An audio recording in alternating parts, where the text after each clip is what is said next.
Hello, love. Miss na agad kita. Ani ni Franco habang kausap sa cellphone si Yumi. Unang gabi na naman na hindi tayo magkasama. Nalulungkot na naman ako. Ako nga din, love eh. Bigla ko nanibago nung umalis kayo ni Diana. Mas masakit pala talaga kapag ikaw yung iniwan, kaysa ikaw yung nang iwan. Totoo yan, love. Miss na miss ka na rin agad ni Diana. Halos ayaw kumain kanina. Buti na lang nakumbinsi ni Eric. Naku, sabihin mo sa kanya kumain siya. Babalik naman ako dyan eh. Buti na lang pala nandyan si Eric. Oo nga eh, buti na lang talaga. Nga pala love, sa isang araw yung second check-up mo ha? Alas 9 yun, kaya nandyan ako ng 8 a.m. Okay love. Matulog ka na love, matutulog na rin ako. Ang aga pa eh. Pinaantok na talaga ako. Bye-bye na love, I love you. I love you too. Sige, pahinga ka na. Wala akong kayakap ngayon. Isipin mo na lang na kayakap mo ako. Ganon din ang iisipin ko. Ang hirap naman nun. Kaya mo yan, love. Sige na, babay na talaga. Nasa loob na nga ng simbahan ang lahat ng mga bisita. Pati na mga kaibigan ni Franco, mga dating katrabaho at ilang mga kamag-anak nila. Ang buong pamilya ni Yumi ay naroroon na rin. Kumpleto na nga ang lahat, maliban sa mami ni Franco. Si Natalie ang bridesmaid at si Francis naman ang best man. Habang hinihintay nga si Yumi, halo-halong emosyon ang nararamdaman ni Franco. Nalalamig ang kanyang mga kamay at hindi pa man niya nakikita ang kanyang bride ay naluluha na siya. Pagbukas nga ng pintuan ng simbahan ay nagsilingunan silang lahat. Napanganga ang lahat dahil sa taglay na kagandahan ni Yumi. Nagumpisa na nga lumakad si Yumi sa pasilyo ng simbahan, patungo kay Franco. Nakangiti nga siya habang pumapatak ang kanyang mga luha dahil sa sobrang kaligayahan. Nilingon nga niya ang kanyang pamilya nang matapat siya sa mga ito at kinindatan dahil umiiyak din ang kanyang nanay Sandra. Dumiretso nga siya kay Franco at inilahad ang kamay nito sa kanya. Huwag kang umiyak, iyakin ka talaga. Saad nga niya nang tanggapin ang palad ni Franco. Sobrang saya ko kasi, napakaganda naman ng bride ko. Huwag ka nga dyan, lalo akong kinikilig eh. Tugon ni Yumi. Nagsimula na nga ang seremonya. At pagkatapos ng seremonya ay nagpalakpakan nga ang lahat. Bago ko ideklarang kayo ay mag-asawa na, gusto ko lang itanong, kung sino sa mga naririto ang tutol sa pag-iisang dibdib ninyo? Sino ang tumututol sa kasalang ito? Tumayo at magsalita. Pagkasabi ngang yun ng pare ay biglang bumukas muli ang pintuan ng simbahan, kaya napalingon silang lahat. Kani-kaniyang mga reaksyon ang mga tao. Hala, mukhang may tututol pa yata. Saad nga ni Eric. Mukhang kailangan ko ng powers ko para mapatalsik to. Nangiti at naluhang muli si Franco na mamukhaan niya kung sino ang pumasok na yon. Walang sino man na may karapatan na tumutol sa kasal ng anak ko. Ituloy ang kasal. Nakangiting sigaw nga ng babae, sabay upo sa hulihang upuan. Mami, mahinang sambit ni Franco. Nakatitig lang naman si Francis sa kanyang ina at muli nga nabaling ang atensyon niya na muli magsalita ang pare. You may know, he's the bride. Saad nga ng pare, kaya mabilis na hinalikan ni Franco si Yumi sa mga labi. Pagkatapos nga ng mga picture taking, lumabas na sila ng simbahan. At inihagis ni Yumi ang hawak niyang bulaklak. At dahil nabaling ang atensyon ni Natalie kay Francis, ay sa kanya tumama ang bulaklak at hindi na yun nasapo. Aray! Nakangiti nga reklamo nito at pinulot ang bulaklak. Sabi nga nila kung para sa'yo, kahit hindi ka makipag-agawan. Saad ni Eric, kaya inihamba ni Natalie ang bulaklak kay Eric. Bago nga nila tuluyang lisanin ng simbahan, ay lumapit si Franco kay Elena, sa kanyang ina. Mami, long time no see. Namiss kita ng sobra. Akala ko hindi ka na ulit babalik eh. Akala ko hindi na kita makikita. Akala ko hindi mo na makikita yung mga apo mo sa akin at mga magiging apo mo kay Francis. Patawad anak, patawad ko ngayon lang ako bumalik. Nahihiya kasi ako magpakita sa inyo pagkatapos ng mga ginawa ko eh. Shh, huwag na po natin pag-usapan yon. Ang importante po ay yung ngayon. Nandito ka na. Bumalik ka na sa amin ni Francis. Salamat anak. Congratulations. Akala ko hindi na ako aabot eh. Ang haba kasi ng traffic. Oo nga po eh. Kinabahan nga po ako nung bumukas yung pinto. Akala ko kung sino yung tututol sa kasal namin. Maglulupasay talaga ako doon. Natawa naman si Elena at niyakap niya si Franco. Napakagwapo naman talaga ng panganay ko. Ang laki-laki na.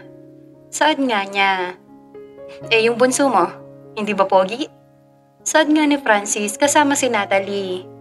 Anak, sabay yakap nga niya ng mahigpit dito. Hindi kita malapitan kanina kasi nahihiya ako. Mami naman, tugon ni Francis. Si Natalie nga po pala, girlfriend ko. Pagpapakilala nga niya kay Natalie. Hello po, kumusta po kayo?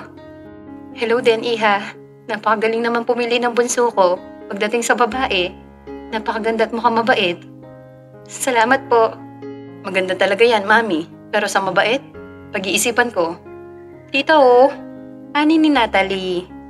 Ikaw talaga, Francis. Ani ni Elena. Joke lang yon, Mami. Sobrang bait kaya nito. Kaya mahal na mahal ko to eh. Sandali, Mami. Hiramin ko lang po yung asawa ko sa kanila. Pinagkakaguluhan na nila eh. Tapos magpapapicture tayo kasama si Diana. Pagkalapit nga nila ay niyakap agad ng mahigpit ni Yumi si Elena. Maging si Diana ay yumakap na rin. Ang sarap naman tignan ng tatlong babae sa buhay ko na magkakayakap. Makangiting sambit ni Franco. Pagkatapos nga ay nagtungo na ang lahat sa resort nila Franco dahil doon ang reception.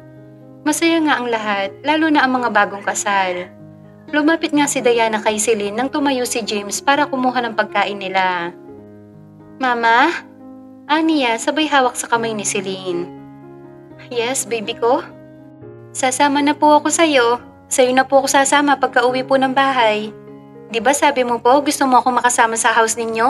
Nang 1 linggo? Payag na po ako, Mama. Talaga, anak? Opo, Mama. Thank you, baby. Sobrang saya ni Mama ngayon. Kahit po ikasal na kayo ni Tito James gaya nila Daddy, pupunta pa rin po ako sa'yo. Aasahan ko yan, anak, ha? Sige po. Pagis naman ng Mama, oh. Hinalikan nga ni Diana si Celine at muling yumakap dito. Nagkakasiyahan na nga ang lahat sa reception, lalo na si Eric na talaga naman umiindayog sa pagsayaw. Wala ba kayong mga bewang? Aba, ihataw na! Music again, please! Jumbo hotdog naman! Sigaw nga nito, kaya naman nang i-play yon ay naghiyawan ang mga tao nang muli itong sumayaw. Huwag kayong mahiya guys! Minsan lang to! Sabay hatak nga niya kay Nida. Hiyang-hiyaman si Nida ay sumayaw na rin ito at sinabayan si Eric. Naghiyawan nga muli ang mga bisita at nagpalakpakan. Nagtawanan at nakisabay na rin ang iba. Tinulak-tulak nga ni Natalie si Francis para makisayaw na rin sa gitna. Pero hinahatak din siya ni Francis kaya wala siya nagawa kundi ang sumama na rin. Tatakin niyo na rin yung bagong kasal! Sigaw muli ni Eric habang naka-mic. Kaya naman tumayo si Johan at Jonathan at kinayag din ang dalawang bagong kasal. Dahil hindi nga nakarating ang MC, ay si Eric na lang ang nagpaingay. Iba't ibang klaseng TikTok dance nga ang mga sinayaw nila. Kaya naman napakasaya talaga nilang lahat. Nakihataw na rin sila Celine at James, sila Michelle, Ira, Jonathan at Johan. Sige, hataw lang! Ang mapipili kong magaling sumayaw ay mag-uuwi ng tumataginting na! 20 pesos! Ani ni Eric at natawa pa sa sinabi niya. Hanep, ang kuripot mo talaga, Eric! Sigaw ni Francis. Kaya muli silang nagtawanan. Nagpalakpakan niya ang mga tao nang hinalikan nga ni Franco si Yumi sa harapan nilang lahat. Hey, stop na! Baka malusaw ako sa inggit! Ani ni Eric, kaya sigawan muli ang mga tao. Di halikan mo si Nida! Ani ni Michelle. Uy, Michelle, ikaw ha? Ani ni Nida. Dadating din kami dyan ni Banana Pie, may Coco Crunch, Sweetie Pie. Sa ngayon, okay na muna kami sa titigan. Tugon nga ni Eric. Hi, ikaw na ba si James? Tanong nga ni Elena. Binatang-binata ka na ha. Huling nakita kita, sagul ka pa eh. Hello po, ma'am. Opo, ako na nga po to. Huwag mo na akong tawagin, ma'am. Tita Elena na lang. Kaibigan ko ang mama mo. Bakit nga pala wala siya? Marami po siyang pasyente, tita eh. Ganun ba? Kumusta pala ang mama mo?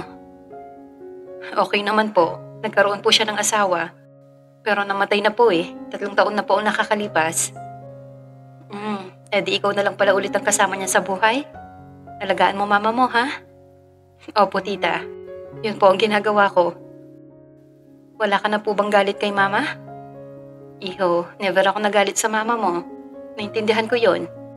Tsaka ako ang unang nagkasala sa papa mo. Pwede ba kita mayakap? Oo naman po, tita. Niyakap nga ni Elena si James at gumanti nga din siya ng yakap. Napakagwapong bata, mana ka sa papa mo. Salamat po, tita. Alam ko na po kung bakit ang mabait po ng mga kuya ko. Kasi po, nagmana po sila sa'yo. Hindi sa akin nagmana ang mga yan, iho, sa papa nyo. Napakabait at responsabling asawa at ama si Franz.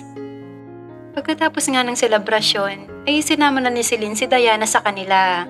Pumayag naman si Franco sa nais nito. Doon nga matutulog si Elena sa dating kwarto nila ni Franz. Maaga nga nakatulog ang lahat dahil na rin sa pagod sa buong maghapon hanggang gabi. Pero si Franco at Yumi ay gising pa rin. Magkatabi nga sila sa kama at kanina pa yakap ng yakap si Franco sa kanya. Napakaganda talaga ng misis ko. Naku, nanguuto ka na naman at may kailangan ka sa akin na hindi mo lang masabi-sabi. Nakangitin tugon ni Yumi. Grabe ka naman, love. Totoo naman na napakaganda mo ah. Lalo kanina. Parang isang diwata ang pinaksalan ko. Oo na, love. Ang galing mo mang uto. Hindi naman kita inuuto eh. Totoo yun. Nung pagbukas ng pintuan ng simbahan. Tapos nakita kita na naka-wedding gown. Sabi ko sa sarili ko, ikaw na ang pinakamagandang bride na nakita ko. Napakaganda mo, love. Kaya patay na patay ako sa'yo eh. Ikaw din naman eh. Napakagwapo mo, lalo kanina. Iyakin ka nga lang talaga. Siguro wala pa man ako doon, umiiyak ka na, no? Oo eh, nalalamig na nga mga kamay ko eh. Tapos yung kabog ng dibdib ko. Ang lakas talaga, lalo na nung nasilahin na kita. Ako nga din, love eh. Sa sobrang lakas ng kabog ng dibdib ko, parang gusto ko nang tumakbo palabas ng simbahan. Aba, wag naman, love. Runaway bride yarn? Kawawang Franco kung nagkataon. Maglulupasay ka ba doon kapag ginawa ko yon? Hindi lang lupasay, love. Baka magpasagasa na ako sa pison. Ang tanong, may pison ba doon? Yun na nga eh, wala. Ikaw nahahalata ako kanina mo pa ako inaasar. Joke lang naman yun. Hindi na nga niya naituloy ang sasabihin dahil sinakop na ni Franco ang kanyang mga labi. Mabilis din ang kamay nito dahil kung saan sa ang parte na siya hinahawakan ni Franco. Bahagya ngang iniwas ni Yumi ang kanyang mga labi kaya napahinto si Franco sa paghalik. Bakit, love? Tanong nga ni Franco. Mukbang yarn? Hinay-hinay, love. Baka maubos mo ako. Love naman eh. Hayaan mo na ako, please. Alam mo naman na nasabik ako sa'yo eh. Asus, kahit araw-araw naman tayo magkasama, sabik na sabik ka pa rin. Baka wala pa tayong isang taong kasal. Manawa ka na sa akin yan, ha? Yan ang hinding-hindi mangyayari. Si Franco de la Vega? Magsasawa sa napakaganda niyang misis? Hindi, no? At muli ngang siniil ng halik si Yumi. At muli lumikot ang mga kamay nito. After 5 months. Love, alam na natin kung anong gender ng babies natin. Balak mo ba magpa-gender reveal? Ayoko, love. Hayaan na natin na surprise na lang kapag nanganak ako. Total, 7 months na. E di 2 months na lang, malalaman din naman nila. Tugon nga ni Yumi. Gusto ko din yan, love. Para surprise nga. At hayaan natin manghula yung mga nakikimarites sa atin mula umpisa ng love story natin. Tama, love. Tsaka ihanda mo na ang sarili mo. Dahil 2 sanggol ang aalagaan natin 2. Kayang-kaya ko yan, love. Ikaw ang mag-ready dahil twins yung iluluwal mo. At alam kong kaya mo yan dahil nandito lang ako para sa'yo. Sasabayan mo ba ako sa pag-ire? Baka maunang lumabas yun sa akin, love.